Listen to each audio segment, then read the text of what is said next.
저희가 이제 대신증권 피해자뿐만 아니라 이제 다른 그 금융권 피해자분들 좀 보니까 분쟁 조정이 이제 대부분 이루어진 데는 이제 퍼센티지가 40에서 80%로 좀 분쟁 조정 비율이 나왔어요. 그래서 보통 이제 대신증권은 이제 사기적 부정거래 항목이 있어서 다른 곳보다 이제 평균이 한 10% 높지만 대부분 저희가 뭐 주위에서 얘기 듣거나 이제 저희도 이제 나름대로 이제 통계로 잡는 거에 의하면은 한 50%에서 한 60%, 많은 분 70% 왔다 갔다 했었고요.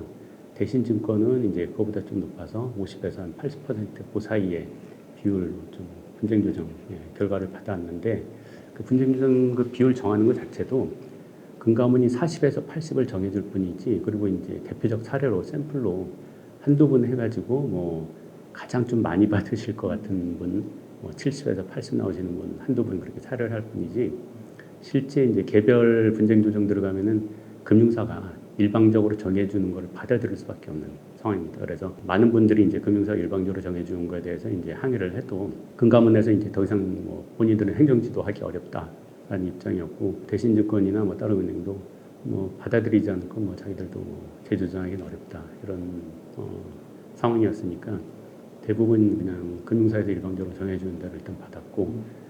대신증권 같은 경우는 워낙 이제 사기 계약 취소에 대한 내부적인 여러 가지 이야기가 많았기 때문에 분쟁 조정 그 결정문에 사기 계약 취소에 대해서는 이제 민사 소송을 할 수 있도록 항목을 좀 넣어놨어요. 그래서 분쟁 조정을 일단 3년 이상 재산상 손해가 있으니까 일단 뭐 울매개자식으로 일단 받아들이고 그게 뭐 합리적이어서 받아들이는 것이 아니고 그리고 민사 소송으로 이제 많은 분들이 지금 하고 계시는데 문제는 많은 분들이 민사소송 하셨지만 또 많은 분들이 또 포기하셨거든요.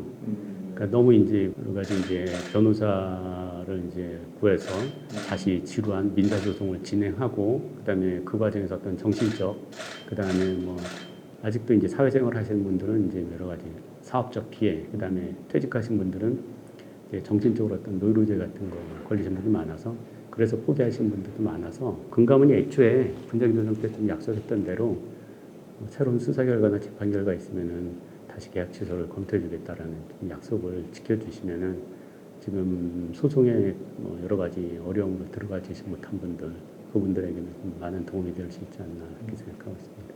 항상 샘플 사례 아주 고령자거나 아주 뭐 어려운 분 있으시거나 이런 분들 한두 분 선택을 금감원이 해서 가장 많이 받을 수밖에 없는 분을 선정해서 하기 때문에 70%가 넘는다든지 80% 꽉 채운다든지 이제 일부 사례들이 나오는 거죠. 그래서 역대 최고 비율이라는 건 저희가 사실 좀 어폐가 좀 있고요. 오히려 저희가 예전에도 똑같이 40에서 80 사이였어요. 모든 분쟁 조정. 예전에도요? 예. 그러면은 이 상한선 자체를 올려야 되는 거 아니냐라고 저희가 많이 항의를 했었는데 왜 80이냐? 예. 근데 상한선은 뭐 예전에도 80이었기 때문에 올리기 어렵다. 근데 사실 뭐 사안 따라 달라야 되는데 라인 펀드 사건과 예전에 뭐 펀드 사건이나 아니면 금융 사건이 다르잖아요. 그 다음에 금융사마다 다른데 그냥 예전에 그랬으니까 그렇다라는 사실 뭐 객관적이지도 않고 과학적이지도 않고 뭐 근거도 없고 또 사법적 판결도 또 인용하지 않은 뭐 그런 결정들을 내려가지고 피해자들은 근데 뭐 금융당국이 그렇게 하니까 뭐 어떻게 할 방법이 없었죠. 저희가 사실 그 라임 환매중단 사태 터졌을 때 가장 먼저 그 우리가 2차 피해를 당했던 것 중에 하나는 일부 이제 금융사에서 이제 홍보를 하기를 고수익에 눈이 멀어서 탐욕에 뛰어들었다가 손해를 보니까 뭐 어떻게 보면 이제 어거지를 쓴다. 이런 식의 이제 그 누명을 씌우는 여러 가지 덮어 씌우는 그런 홍보들이 사실 좀 초창기에 좀 만연했었거든요.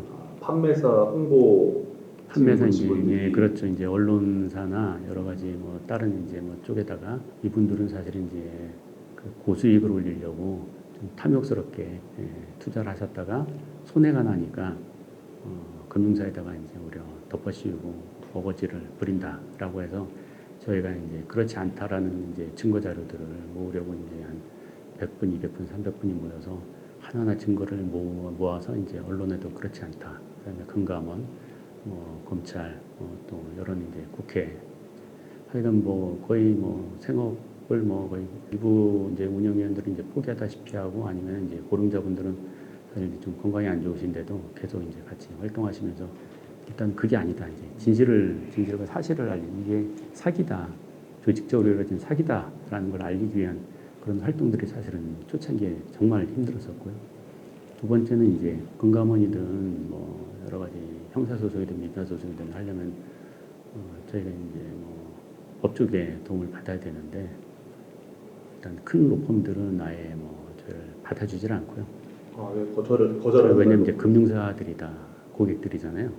그러니까 이해관계의 문제도 있고 저희 이제 피해자들로 봐서는 또 금액도 대형 로펌들은 또 비싸고 그러니까 그쪽에서도 어차피 저희가 금액을 지불하려고 해도 받아주지도 않고 피해자 입장에서는 또 금액도 비싸하다 보니까 이제 여러 이제 중소로펌들하고 이제 뭐 만나서 하게 되는데 어쨌든 이제 로펌이야 이제 본인이 피해자가 아니니까 이제 비즈니스 기회니까 제가 아는 변호사가 아예 솔직하게 얘기를 해주더라고요. 사기꾼들한테는 전념을 한대요. 근데 피해자들하고는 좀 항상 충돌이 많이 생긴다 그러더라고요. 그래서 왜 그러냐 그랬더만 사기꾼들은 뭐 기본 뭐 억 단위에다가 뭐 큰 거는 정말 뭐 몇십억까지도 들고 오는 사기꾼들이 있는데 어차피 자기 돈이 아니잖아요. 사기친 돈인데 뭐 그중에 자기는 반 먹고 반은 뭐 자기 뭐 형사처벌에 내려온 걸 피해가는 데 쓰면 자기 이익이니까. 근데 피해자들은 어차피 피해를 당한 분들이니까 재산상으로도 쉽지가 않은 거예요. 평소보다 사실 더 어려워진 상황이거든요. 그리고 이제 이 사건 자체가 사실은 금융사나 대형 금융사 어떻게 거물들을 상대를 해야 되니까 그 중에 또 어떤 실력자가 또 금융사 뒤에 또 숨어 있을지도 모르고 그러다 보니까 피해자가 주는 돈은 굉장히 작고 일 양은 많고 하니까 로펌에서도 사실은 많은 시간을 투자하기도 어렵고 어떤 로펌들은 굉장히 좀 뭐 불성실하게 좀 하고 뭐 자기들 홍보의 수단으로만 좀 활용하는 경우도 있었고요.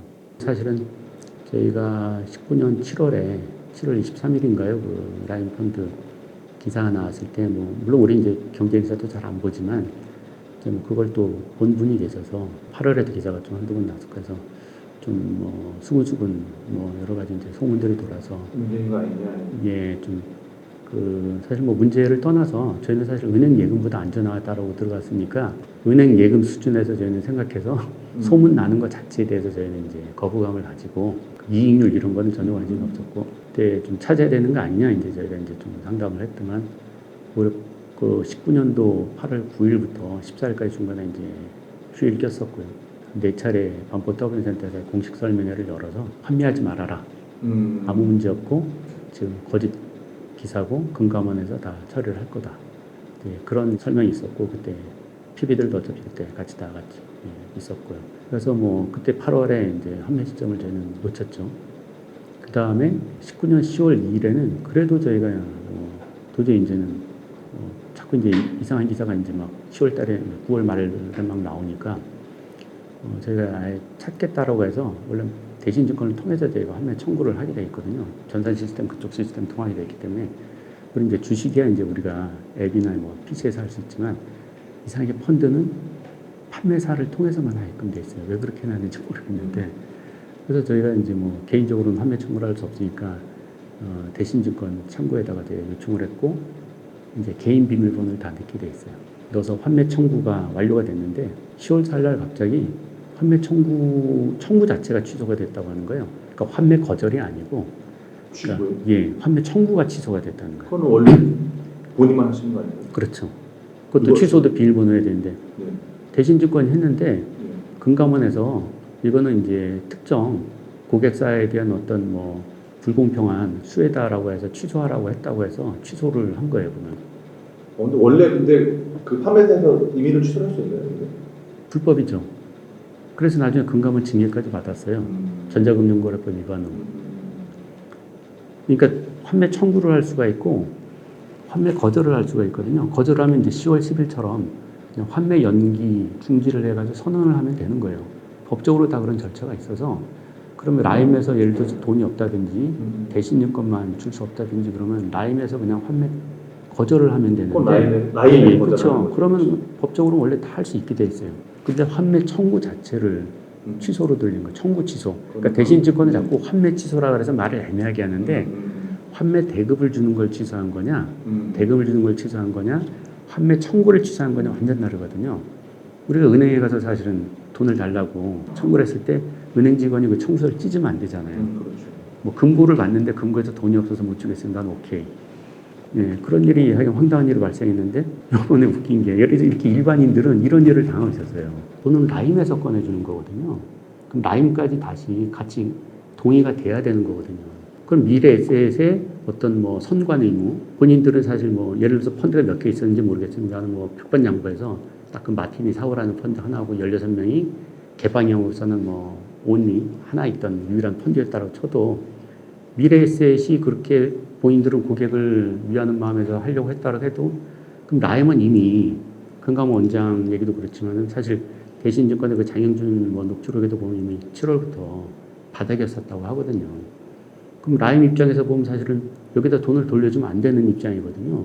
웬만큼인지 그럼 예를 들어서 뭐 화면을 좀 취소하라고 하든지 미래에셋의 뭐 고객들 설득해서 아니면은 유예를 하자 5일 만에 돈 돌려주는 게 아니라 한 20일 좀 더 기다려라 뭐 이렇게 하든지 뭐 그런 반응이 나왔어야 되는데 라임은 뭐 다른 계정까지 다 긁어 모아가지고 돈을 돌려줬다는 거니까 지금 펀드의 구조가 사실은 판매사와 라임이라는 두 개가 필수적으로 같이 움직여야 되기 때문에 그럼 둘의 변명이 일치해야 되거든요.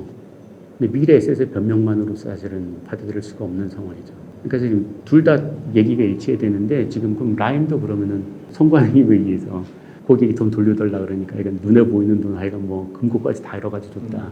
이런 변명을 같이 해야 되거든요. 근데 그렇게 하기엔 라임이 지금 그동안 5월경부터 10월까지 한 태도가 4,700명한테 한 태도는 전혀 다른 태도였잖아요. 그럼 이제 말이 안 되는 거거든요. 그럼 미래에서 변명을 하고 싶으면 라임 관계자하고 같이 앉아서 둘이 정말 모두 자기는 하여간 뭐 그날 무슨 생각이 들었는지 아침 일어나니까 고객에게 무조건 요청하면 돈 돌려주겠다는 하여간 생각이 생겨서 둘 다 합의하에 그렇게 했다. 그렇게 사실은 발표를 해야 되거든요. 우선 지금 둘로 지금 나뉘는데요. 일단 분쟁 조정이 한 번 있었고요. 그 다음에 분쟁 조정이 새로운 재판이나 수사 결과가 있으면은 계약 취소를 검토하겠다고 했는데 지금 뭐 금감원이 현재로서는 뭐 미흡합니다 이런 태도를 보이고 있으니까 검찰에서 예를 들어서 대신증권이나 뭐 라임 쪽에 특히 이제 저희 이제 대신증권 피해자들은 대신증권 쪽에 저희가 이렇게 문제 제기를 했던 부분에 대해서 좀 새로운 수사 결과를 낸다면 금감원도 그럼 새로운 수사 결과 나왔으니까 계약 취소 쪽을 좀 해줄 수 있을 거고요.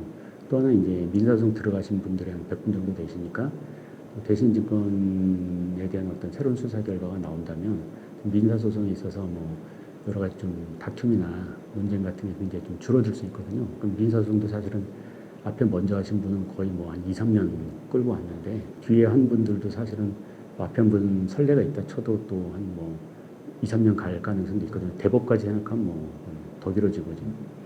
그러면은 검찰에서 좀 새로운 수사 결과들을 좀 내줄 수 있으면 민사소송에도 좀 빨리 진행이 될 수 있고 좀 좋은 결과가 좀 나올 수 있다고 보고 있고요. 그다음에 또 하나 이제 피해자분들이 사실은 좀 많이 오히려 아까도 말씀드렸다시피 위축돼 있는 게 그 금융당국이나 이제 사법당국이 확실하게 어떤 가해자들을 엄벌을 하고 가해자들의 행위가 뭐였다는 걸 좀 밝혀주고 뭐 앞으로는 이런 일이 일어나지 않겠다는 어떤 그런 좀 사례를 모범을 보여주면 피해자들도 좀 오히려 좀 당당해질 수 있는데 지금은 가해자들을 오히려 대형 루펌 동원해서 법정에서 오히려 당당하고 피해자들에게 어떤 뭐 여러 가지로 막 좀 꼬투리를 잡고 뭐 위축을 시킨다든지 이런 일들이 오히려 좀 많이 있거든요.